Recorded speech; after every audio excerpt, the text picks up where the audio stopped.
Ilang araw na akong puyat dahil dyan sa nangyari karon. Isang linggo na akong puyat kasi hindi ako makatulog. Hindi ako makatulog, hindi ako makakain.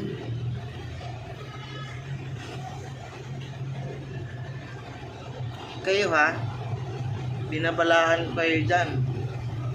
Dahan-dahan kayo sa mga kilos ninyo.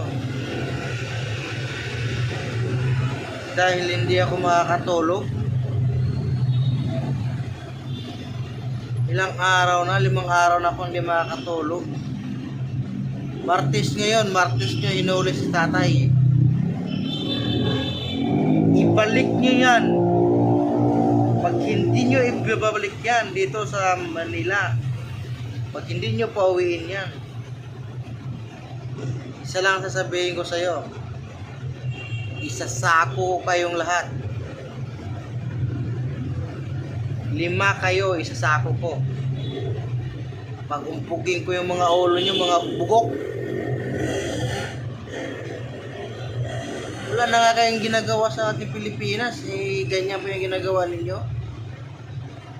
Hukayin ko talaga yung amahan nyo dyan sa libingan.